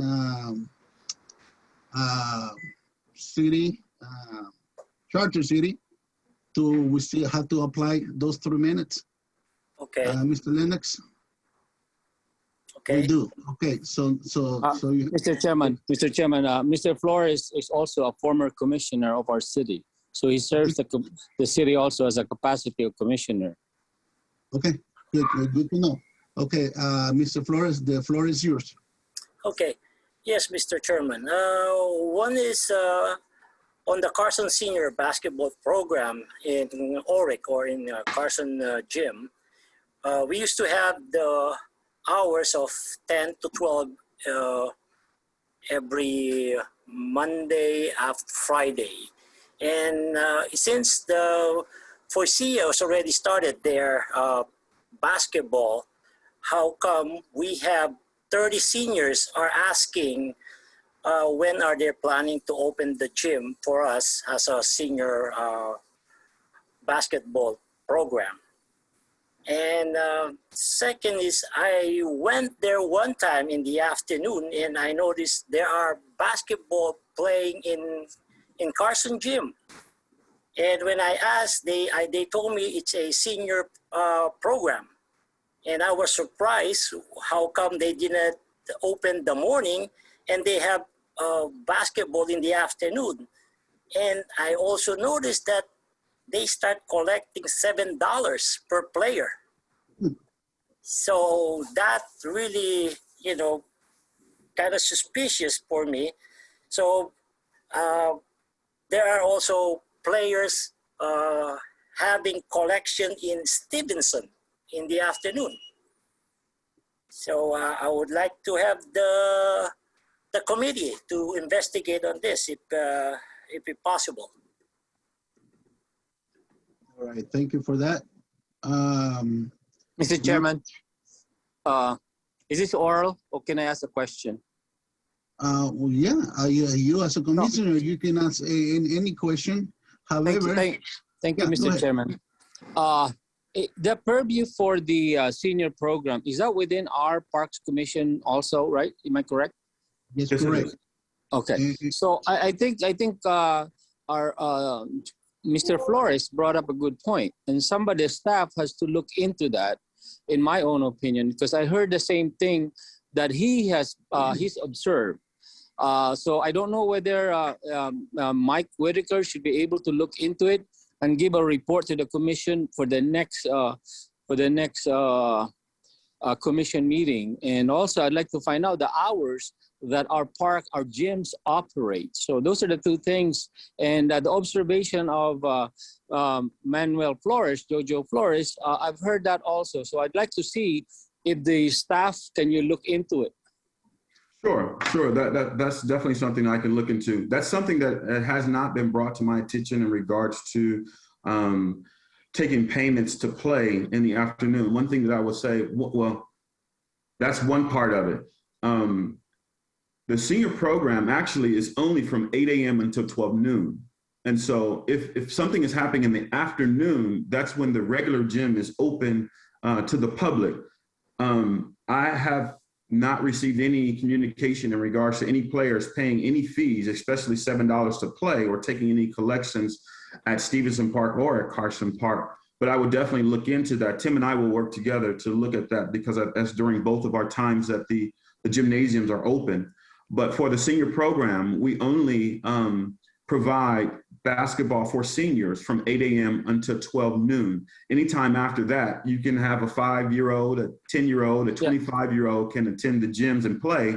Right. But we only have basketball in the morning from 8 a.m. What he's saying also, if I'm understanding him correctly, on the Carson Park, we should be able to open the 10 to 12 that they've been used to, that he has about 30 to 50 members that plays that regularly who are Carson resident. That's one. Right. Second, I'd like you to get the contact of Mr. Flores so that we can report to him as a citizen on how we are, because isn't it alarming to you that people are collecting $7? I don't know. I'm just concerned. First, I need to verify that. But yeah, right. So get the contact of former Commissioner Jojo Flores, and we as a commission like to know your findings of it on our next meeting. Sure, that's no problem. Mr. Flores, can you give me your contact information? Okay. So thank you, Mike. No problem. So on my first question is, the Carson Senior, when are they gonna be back playing at 10 to 12 on Carson Gym? Because whenever we go there, they said that we're not allowed. Yes, at the present time, just like I stated before in regards to the AARP program, when I was talking about the lack of staff members that we have to actually police the gyms and make sure that we're providing safety for everyone that's playing. We are still in the process of getting additional staff members to actually police the gyms to make sure that everyone is following the right procedures and the right protocols based on the CDC and the city's regulations for the pandemic at this particular point. One of our major employees that we had that has been watching the gym, he just had shoulder surgery. And so he actually is supposed to be returning on next week. And so Carson Park will actually be open starting August the 2nd of next week inside the gymnasium. We do have 2 times that are actually open for basketball. We open at 8 a.m. And so our senior basketball will start from 8 to 9 in the morning. From 9 a.m. until 9:30, our basketball players must vacate the gym. And then that's when staff will come in and clean and disinfect all touch points of the gym to make sure that it's cleaned out for the class that starts at 9:30. The class is scheduled from 9:30 until 10:30. And then we have 10:30 to 10:45. The class participants must also vacate the gym so staff can clean and disinfect all of the touch points again to make sure that everything is safe for the basketball players that are coming in. We then will allow the basketball players to come in 10:45 until 11:45 for senior basketball. And then our staff will come in a third time to make sure that the basketball players vacate the gym, and the staff will come in again, clean and disinfect all the touch points again. So it's a very big process in regards to making sure that, number one, we're keeping all of the seniors safe.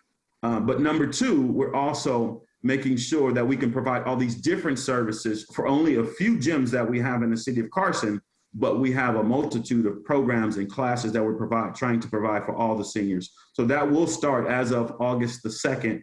Mr. Flores, I will talk to you offline and give you this schedule so that you might definitely give this word out to all of our seniors in regards to our plan moving forward starting on August the 2nd.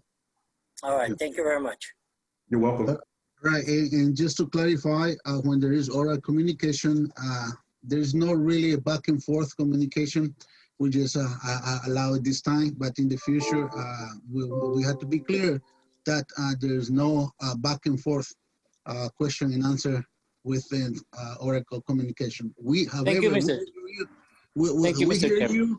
We take your notes, and definitely we are going to follow up. When we say we, commissioners and of course and the staff. Thank you. Thank you for your latitude. Thank you. Yes. Anybody else on oral communication? Okay, hearing none. So we need to go to commissioners oral communication. We need to move. So we're going to start with the first on the list of the agenda, Mr. Bashir. Okay, the floor is yours. Thank you, Mr. Chair. I congratulate you for being elected as chairman.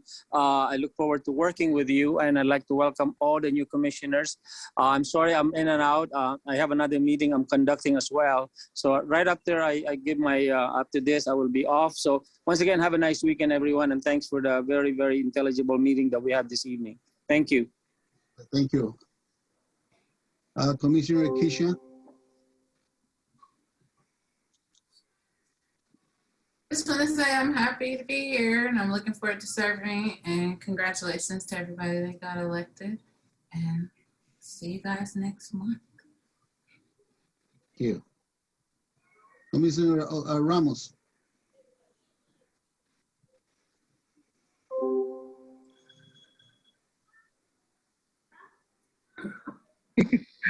Yes, I just have to make a comment to consent calendar number 6 about winter holiday decoration.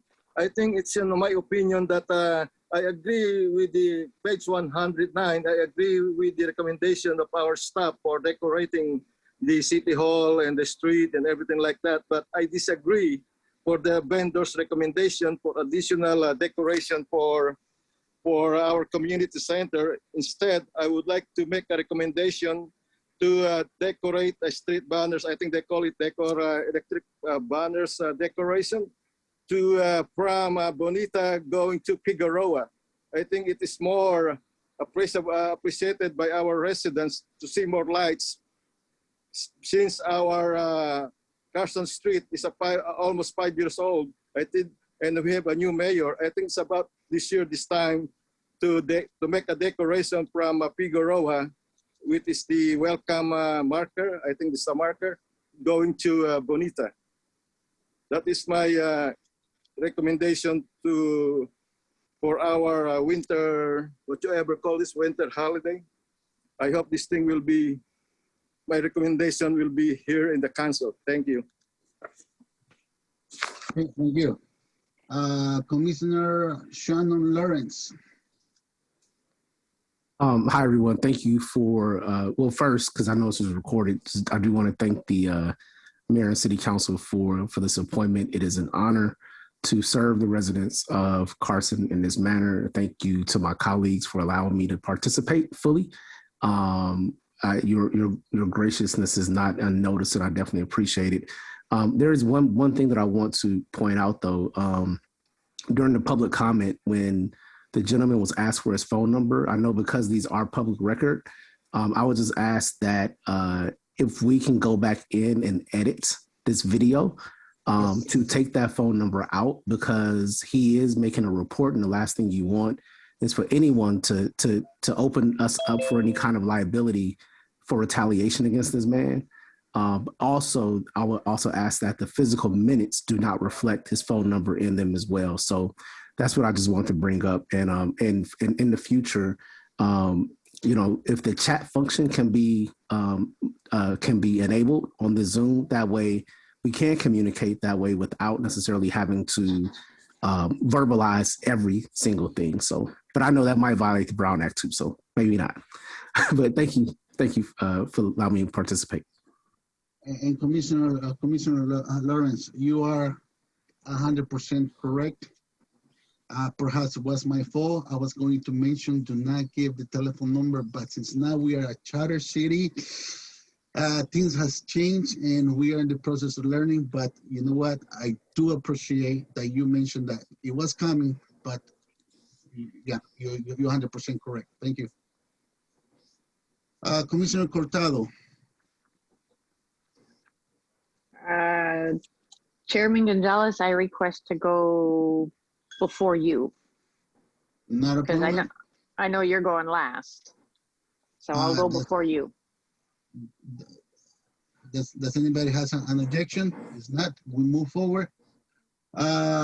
Commissioner Johnson, JJJ. Good evening, everyone, and thank you. I really appreciate the reappointment. I'm looking forward to working with you all, and congratulations to those who were elected this evening. And I'm just excited to be here again, to be back, and looking forward to all the work that we have to that's going to be before us. Thank you. Thank you. Commissioner Dahili? I would like to congratulate the elected officials, especially the chairman. And I would like to welcome also the newly appointed members, and looking forward to working together for everybody. Thank you. Thank you. All right, Commissioner Dianti. I'd like to say congratulations to everybody that's returned and all the new ones. I'm so excited to work with everybody. I really am. And also, too, I wanted to say, I know we're helping out in all the different parks because I live so close to Del Amo Park. If you guys need some assistance over there, I would, love to help out there as well. But, whatever you guys need from me, man, let me know. I'm just really, really excited about working with everybody. Thank you. All right, Commissioner Clarence. Commissioner Clarence. Oh, good evening, everybody. I wanted to just say I'm glad to be back on the commission for another term. It'd be my pleasure to meet in person some of the new people that was appointed since I was last able to attend meetings in person. I really missed that part, but I know, just the way things are going nowadays. In the event, was it Lawrence? Yeah, I'll be doing, Anthony, I'll be doing Del Amo Park, so I'll be getting in touch with you about things that's going on at Del Amo Park too. Okay, great. And congratulations to everybody that got the new officers for our commission, the board. And look forward to seeing you next month.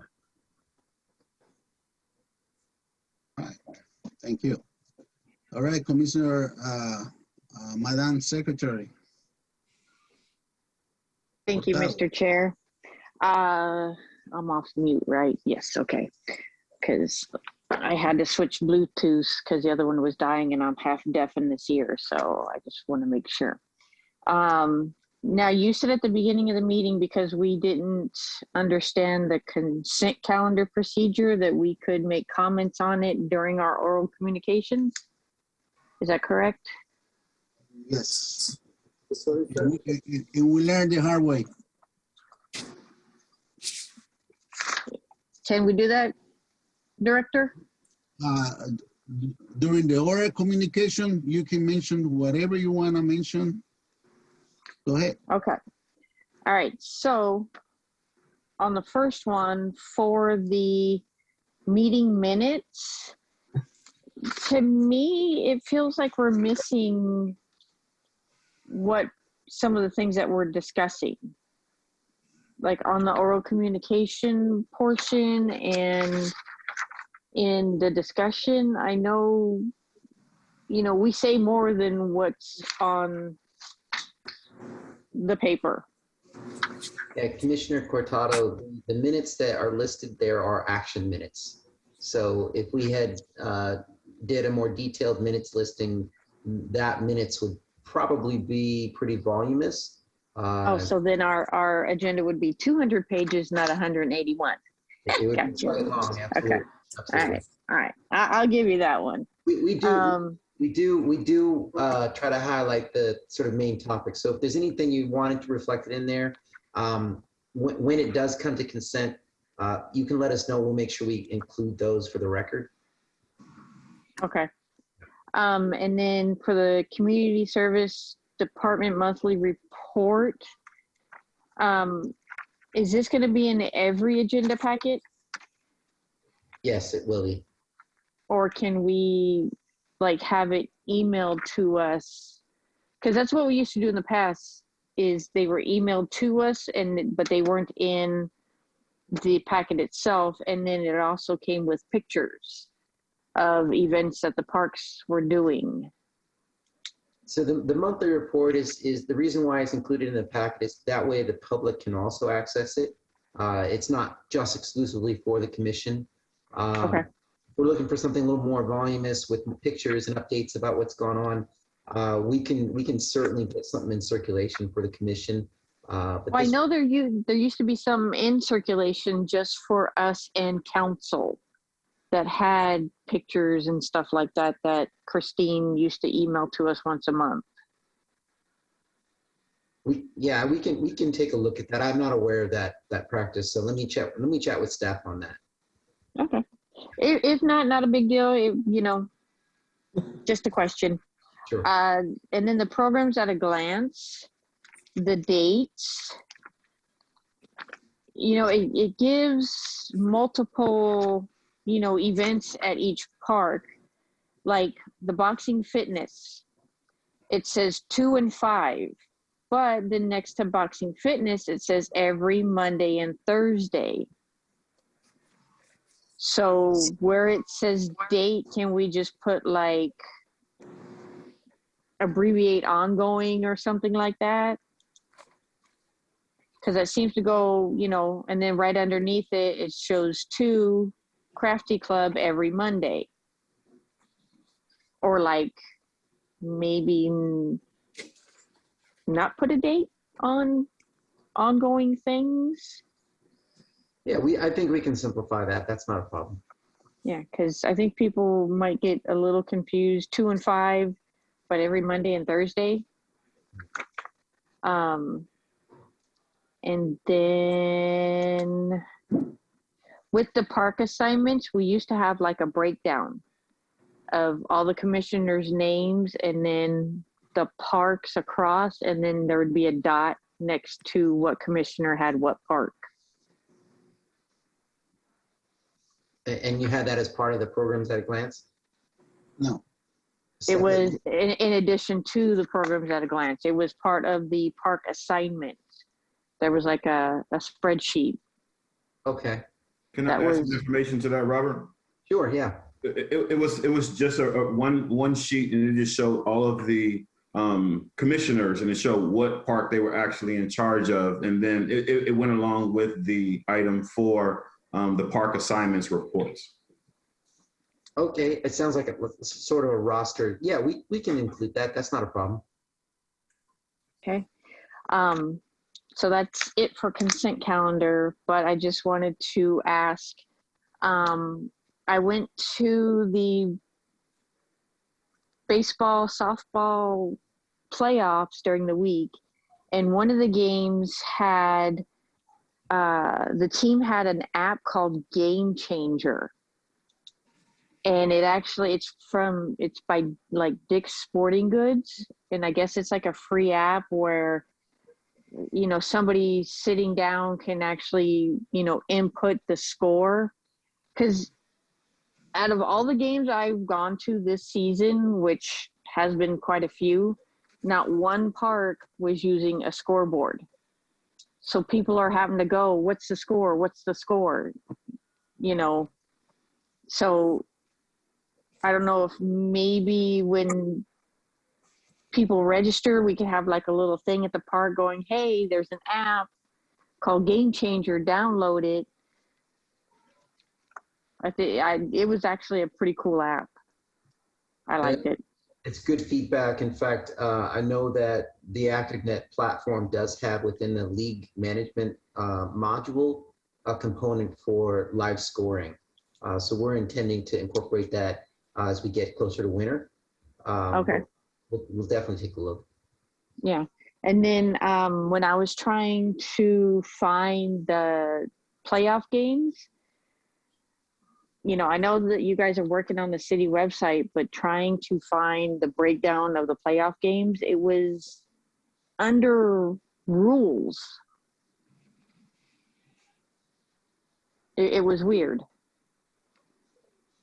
I'd have to show it to you to explain it better. And then also we did, I was there. They did the fundraiser for Jada Sanchez at Callis Park. And when I tell you the community came out in support of, this family. And if none of the other commissioners mind, if we could end our meeting in honor of her. And, you know, I know her brother is still here, but for both of them, Jada and Bobby Sanchez, because they played T-ball out of Callis Park on Team USA.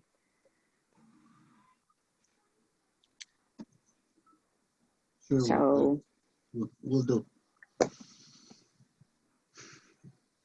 and then tomorrow is actually her services at Mission Ebenezer.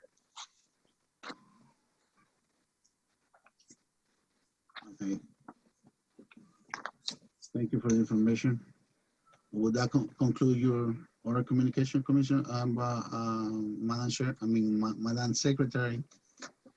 Well, I'm sure there's probably more, but I didn't write it down. So yeah, that's pretty much it. So that concludes. Thank you. Thank you. Well, did all the commissioners have already? Yes. Yes. All except for you. Yes. Thank you for your support and the confidence on me. Yes, it is true. Before the pandemic, I was going to serve as a chair, and it just happened that I was able to just conduct and share one meeting, and then this craziness, sadness, pandemic hit us. On the scoreboards, pretty much 3 months before the baseball season start, that's something that I always mention. That you guys can go back. When are we gonna be fixing these scoreboards? Before the pandemic hit us, we were going to name Veterans basketball gym court on behalf of Kobe Bryant. So I believe that was bring it to our attention by the city council. So can we please follow up on that? In a previous meeting, I also mentioned what started with the community garden, that it was on the table, and we need to revisit as well. In the past, as a practice, when the city council present the parking recreation reclamation, that as a practice, that body will be there present and receive the proclamation. And normally is in June or July.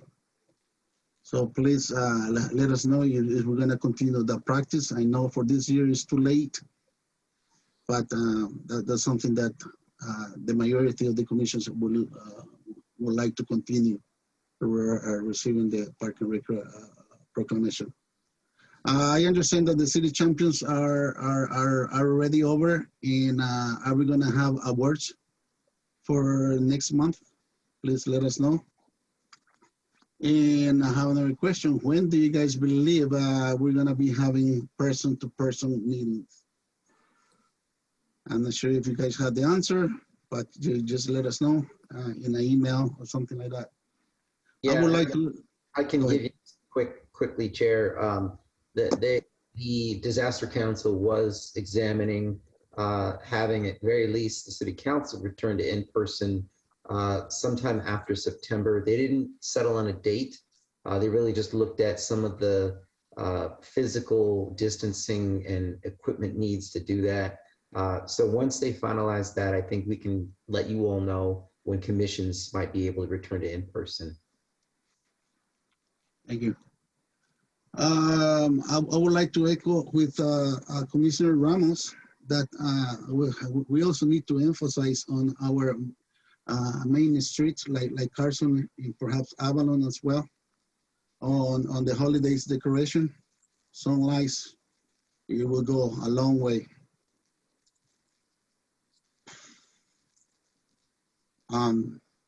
Welcome everybody once again, and that concludes my oral communication.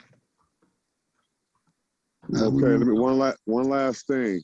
August 12th, I want to invite everybody out to the Real Run Championship. We're going to have a clinic from 5 to 7 p.m. for all the kids, and we're going to honor City Council at the halftime of the championship at 7:30. So I appreciate if everybody can come down.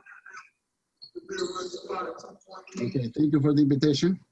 Where's that at? Veteran Sports Complex. Okay. Right. So staff oral communication. Ah, come on. Thank you, Chair. And I think we are complete. We don't have anything to update, and unless Mike, Tim, or others have anything to add, Adrian even. Oh, and sorry, the come on wasn't about you guys. My battery's dying on my phone. No problem. It just happened at the wrong time. Sorry. Chair, I think we are complete on the staff side. Well, one thing I wanted to make sure everybody knew is that for August the 14th, we will be having the Relay for Life event that's at Carson Park from 10 a.m. until 4 p.m. It's to bring awareness to cancer research and help as much as we can and raise funds. So if you'd like to be a part of it, it's on August the 14th at Carson Park from 10 a.m. until 4 p.m. And I'm complete. And I have one, basically public safety along with the sheriff. They are doing a heroes parade this coming Wednesday, August 4th. They're going to be visiting 4 parks and they're going to be doing a caravan. So they'll be going to Dominguez Park at 5 o'clock and then they'll make their way to Veterans Park at 5:30, Stevenson Park at 6, and then eventually to Mills Park around 7. So there's going to be ice cream and treats and goodie bags that they're going to give out to the families there at the parks. And they'll also do a raffle. So each park location will have 2 bikes, children bikes, that they'll raffle off as well. So if you let people know about it, it's this Wednesday, August 4th, starting 5 o'clock Dominguez, ending at Mills at 7. Oh, good. Thank you. Good to know. Okay. Right. Anybody else? No more stuff? Okay. I would like to adjourn this meeting on behalf of Jaden and Bobby Sanchez. So I need a motion to adjourn the meeting. So moved. Second. Second. Oh. So the meeting is adjourned. Thank you. Thank you. See everybody. Yeah. Thank you.